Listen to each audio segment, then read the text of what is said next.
దానికి కంసాల వారు పక్కన ఉన్నారు కాబట్టి ఆ పాత్రను ఎప్పుడు ఏం చేస్తారంట శుద్ధి పని సొట్టపడనెవడు దానికి ఎప్పటికప్పుడే ఏమన్నా సొట్టపడినట్టు ఉంటే దాన్ని మళ్ళా తీసి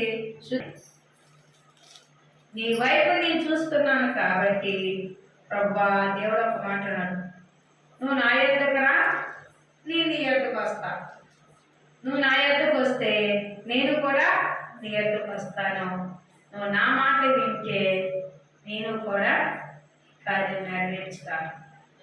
అందుకే ఒక మాట రాయబడింది కీర్తన గ్రంథము అధ్యాయము చేసిన కీర్తనలు యాత్ర కాలంలో ఆయన చేసిన కీర్తనకారు రాసిన మాటలు. ఆయన అబద్ధములాడు గర్వములు మోసగరం నాలుకలు నా ప్రాణము విడిపించు. హల్లెలూయా. అలా ఉంటే ఎలా ఉంటే మోసకరమైన మనసు ఉండకూడదు, మోసకరమైన అబద్ధం ఆడే ప్రజలు ఉండకూడదు. ఈ సమయాన్ని గడిచిపోద్దని ఆ ఒక్క క్షణమే అబద్ధం ఆడితే అబద్ధం చాలా భయంకరమని. నీవు ఏది ఏమైనా సరే ఆ క్షణమందు దేవుని వెలుపుని అడిగి నువ్వు మాట్లాడటం లేదు. ఎందుకు తెలుసా? నీ అబద్ధం అంట రోజుకు రోజు ఎలా పెరుగుతుందంటే కసిరిన నీళ్ళను అందన కొంగ ఏ విధంగా అయితే రాళ్ళు వేసుకుంటుందో నీకు నువ్వే దాన్ని పోగు చేసుకున్నట్టే.